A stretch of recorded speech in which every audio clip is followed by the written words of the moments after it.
প্রিয় এইচএসসি 25 ব্যাচের ব্যবসা শিক্ষা বিভাগের শিক্ষার্থী বন্ধুরা, সেদিনই সবেমাত্র তোমরা তোমাদের কলেজের ক্লাস শুরু করলে এবং দেখতে দেখতে তোমাদের কিন্তু এইচএসসি পরীক্ষা একদম কাছে চলে এসেছে। এইচএসসি পরীক্ষা ভালো হবে নাকি খারাপ হবে সেটা সম্পূর্ণ ডিপেন্ড করবে তোমাদের একটা ভালো স্ট্র্যাটেজি এবং সেই স্ট্র্যাটেজি অনুযায়ী ভালো একটা প্রিপারেশনের উপরে। সো বুঝতেই পারছো ভালো রেজাল্ট করতে হলে তোমাদের কি করতে হবে, এবং তোমাদের এই ভালো স্ট্র্যাটেজি এবং ভালো প্রিপারেশন দেওয়ার জন্য আমরা নিয়ে এসেছি এইচএসসি 25 শেষ মুহূর্তের প্রস্তুতি কোর্স ব্যবসা শিক্ষা বিভাগ। কাদের জন্য এই কোর্সটি? এইচএসসি 25 ব্যাচের যেই সকল শিক্ষার্থী প্রিপারেশন অনেক ফাটাফাটি, যাদের প্রিপারেশন মোটামুটি অথবা যারা এখন ঠিক মতন পড়াশোনা শুরুই করে নেই, সকলের জন্য আমাদের এই কোর্সটি। এই কোর্সটিতে কেন ভর্তি হওয়া প্রয়োজন? তোমার প্রিপারেশন যেমনই হোক না কেন, যত ভালো হোক মোটামুটি বা খারাপ, সবার জন্য এখন প্রয়োজন একটা ভালো টিচারের গাইডলাইন, যাদের গাইডলাইনের থ্রুতে তোমরা ভালো স্ট্র্যাটেজি নিয়ে ভালো প্রিপারেশন নিতে পারবে, গুরুত্বপূর্ণ টপিকের উপরে ক্লাস করতে পারবে এবং সেই সব টপিক পড়া হয়ে গেলে, প্রিপারেশন হয়ে গেলে তোমরা এক্সাম দিয়ে তোমাদের প্রস্তুতি যাচাই করতে পারবে। আমাদের এই কোর্সে থাকছে একদম এক্সপেরিয়েন্স একটা টিচার প্যানেল, যারা গত 4-5 বছর ধরে ব্যবসায় শিক্ষা বিভাগের শিক্ষার্থীদের পড়িয়ে আসছে এবং যারা সকলেই বিভিন্ন স্বনামধন্য বিশ্ববিদ্যালয়ে লেখাপড়া করছে। তাদের গাইডলাইনের থ্রুতে তোমরা একটা ভালো স্ট্র্যাটেজি পাবা এবং সেই ওয়াইজ পড়লে তোমাদের মেইন টপিক খুব সহজে পড়া হয়ে যাবে।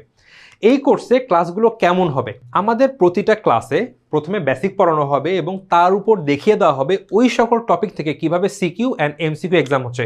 বেসিক বলতে অবভিয়াসলি মেজর বা ইম্পর্টেন্ট টপিকগুলোর বেসিক।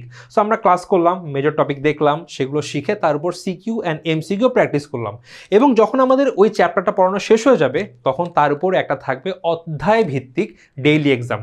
ডেইলি এক্সামে কি হবে? আমি আজকে যে চ্যাপ্টারটা পড়ছি সেই চ্যাপ্টারের উপরে আমাদের দিন শেষে একটা এমসিকিউ এক্সাম হবে যে ভাই তুমি কত ভালো প্রিপারেশন নিলে।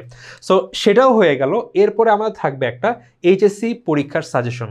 ওই টপিকটা পড়া হয়ে গেলে নিজে প্রিপারেশন নিলে দেন আমরা দিয়ে দিব ওই চ্যাপ্টারের আবারও সকল টপিকের মধ্যে থেকে কোনগুলো সবচেয়ে বেশি ইম্পর্টেন্ট, কোনখান থেকে সবচেয়ে বেশি সিকিউ আসে, কোনখান থেকে সবচেয়ে বেশি এমসিকিউ আসে, সেই টপিক দিয়ে দিব।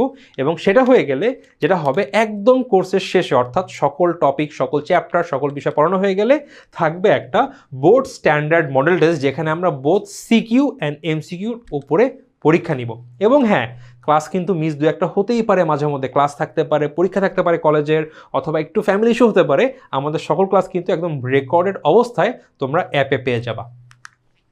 এখানে দেখো, আমরা যা বললাম, আমরা তোমাদেরকে যে একটা সাজেশন দিব, সাজেশনটা এরকমই থাকবে। একটা মনে করো অ্যাকাউন্টিং ফার্স্ট পেপারে আমরা চ্যাপ্টার নাম দেখছি হিসাব বিজ্ঞানের পরিচিতি বা হিসাবের বৈষম্য, তার আন্ডারে সকল সাব টপিক দেওয়া আছে।